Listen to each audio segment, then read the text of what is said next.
과부에게 버림받은 도깨비.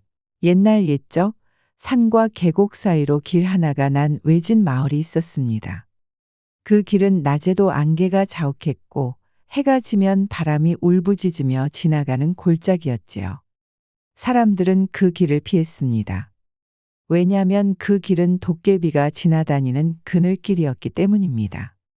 하지만 그 길목에 혼자 살아가는 과부가 한 명 있었습니다. 그녀의 이름은 월심. 이야기는 여기서 시작됩니다. 월심은 젊은 나이에 남편을 여의고 혼자 살았습니다. 남편 없이도 밭을 갈고 장작을 패며 강인하게 살아가던 월심은 마을 사람들 사이에서도 말이 적고 도도한 여인으로 알려져 있었지요. 월심의 집은 마을 끝 도깨비가 지나다닌다는 그늘길 옆에 있었습니다. 사람들은 말했습니다. 그 집 밤마다 이상한 소리가 난대. 바람 소리도 아니고 발소리 같기도 하고. 며칠 전엔 송신의 아이가 그 집 앞을 지나다가 마당 안에서 파란 불꽃이 번쩍이는 걸 봤다더라고. 도깨비불 아니면 뭐겠냐고. 어르신들 말로도 거기엔 옛날부터 귀신이나 도깨비 같은 것들이 드나들었다 했지. 하지만 월심은 무섭지 않았습니다. 오히려 어느 날부터 그 소리에 익숙해지기 시작했지요. 그날 밤도 마당에 장작을 쌓고 있던 월심은 등 뒤에서 누군가의 숨결을 느꼈습니다. 허리 많이 아프겠소, 마님. 달 아래 허리 굽힌 그림자는 너무 오래 혼자였소. 깜짝 놀란 월심이 뒤를 돌아보았을 때 거기엔 거무튀튀한 얼굴에 불붙은 눈동자를 가진 사내 도깨비가 서 있었습니다. 도깨비는 무섭지 않았습니다. 오히려 어딘가 슬퍼 보였습니다. 그날 이후 도깨비는 종종 월심의 집에 들렀습니다. 장작을 패주기도 하고 새벽이면 무거운 나무다발을 마당 한켠에 쌓아두기도 했지요. 월심은 말했습니다. 이런 거 안 해줘도 되는데. 도깨비는 고개를 푹 숙이며 말했지요. 그냥 이 집 지나가다 보면 마음이 조금 편안해져서요. 어느 날은 비지를 대신해주고 또 어느 날은 무너진 담장을 조용히 손보아주기도 했습니다. 둘은 처음엔 아무 말도 하지 않았습니다. 그러다 점차 하루에 한마디씩 나누게 되었지요. 오늘은 달빛이 참 밝네요. 그쪽 웃음소리 예쁘군요. 그렇게 그들은 말없이 하루하루를 공유했습니다. 어느 날은 새벽 안개 속에서 도깨비가 마당에 놓고 간 잘 말린 쑥다발을 발견했습니다.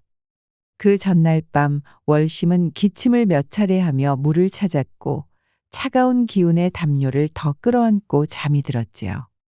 아마도 도깨비는 월심이 앓는 모습을 지켜본 듯했습니다. 이건 몸살 기운이 들었다는 걸 눈치챈 거겠지. 데워 마시면 좋으니까.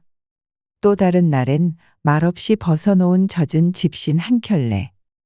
밤새 마당을 쓸다 돌아간 흔적이었습니다. 월심은 그것이 싫지 않았습니다.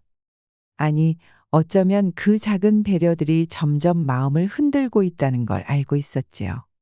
둘은 함께 밥을 먹은 적도 손을 잡은 적도 없었지만 어느새 서로의 일상 속 깊이 스며들고 있었습니다.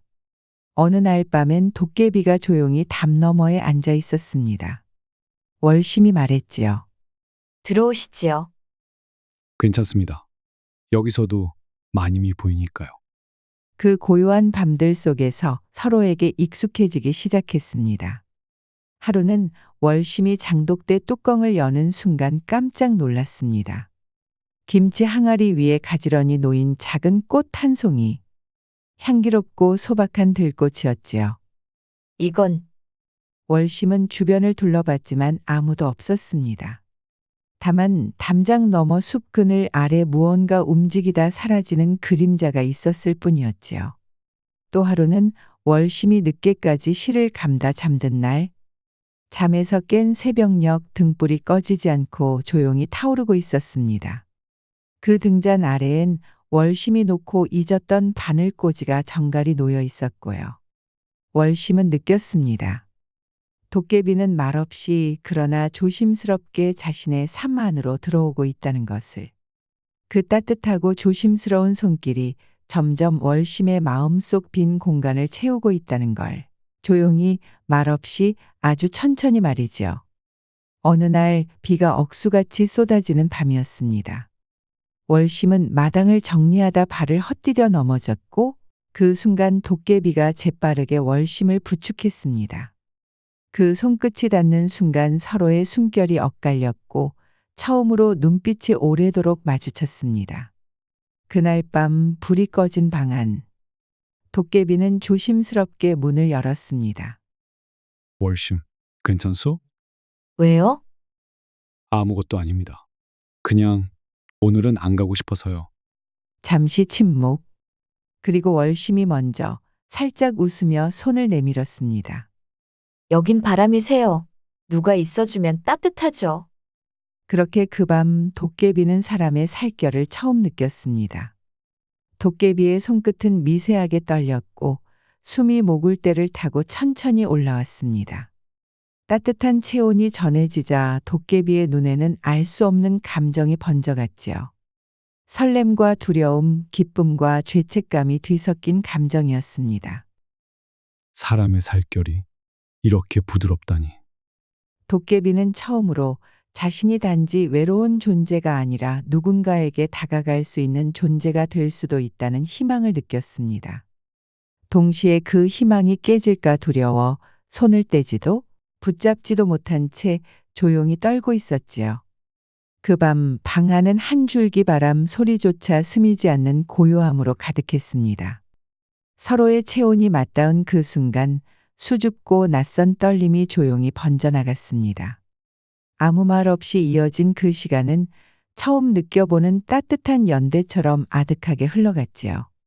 그 후로 도깨비는 미친 듯이 월심을 찾았습니다. 밤마다 불쑥 나타나 월심을 안고 손을 잡고 월심의 집에 금덩이와 은덩이를 쌓아두었지요. 이건 다 월심마님 덕분이요. 이건 내가 가진 전부요. 도깨비는 세상에서 가장 순수한 마음으로 가진 것을 다 내어주었습니다.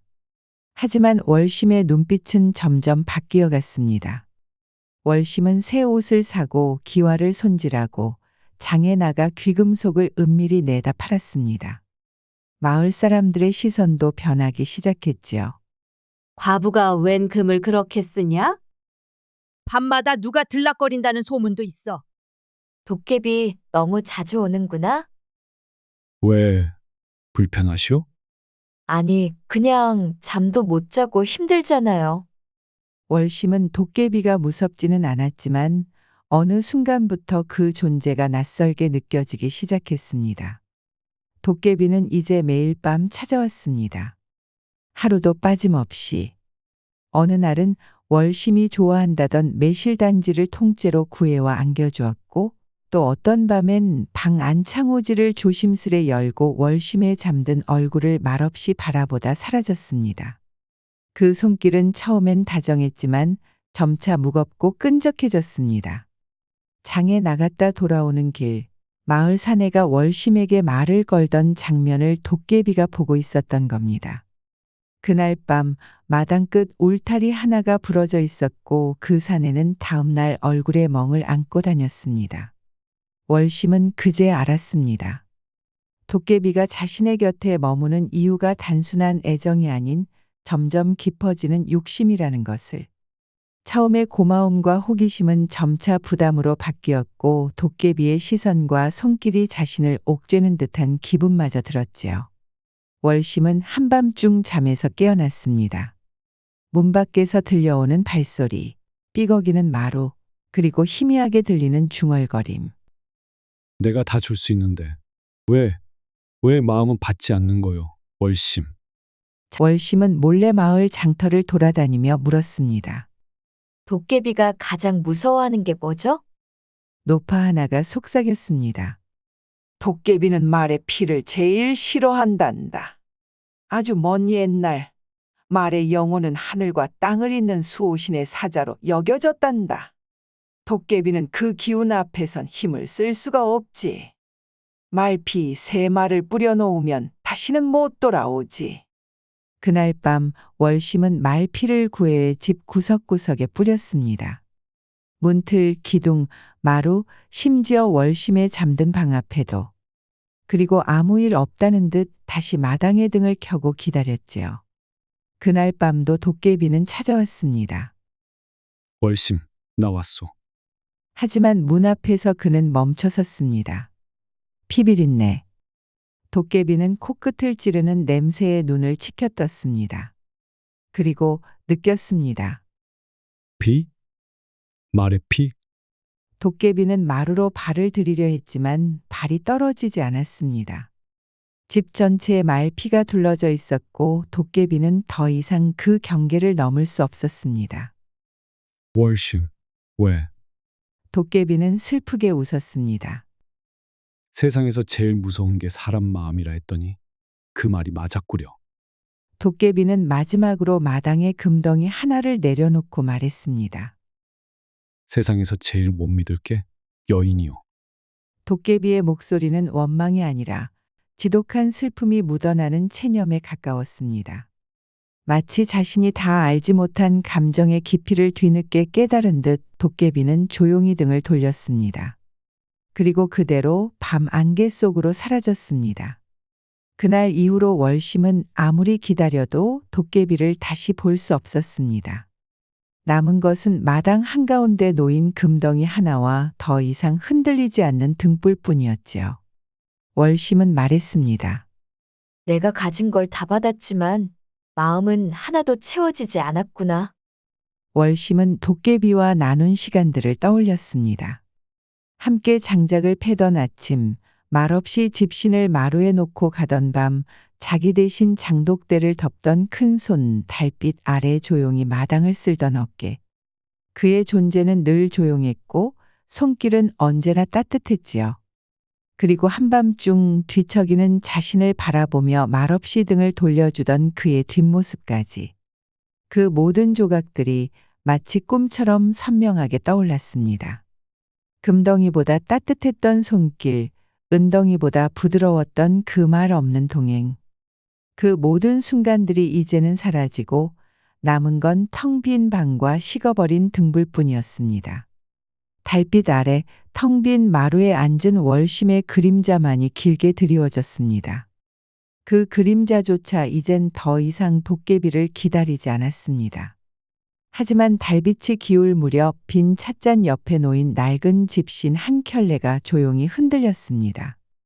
바람일지 아니면 아직 남은 마음일지 아무도 알 수 없었습니다.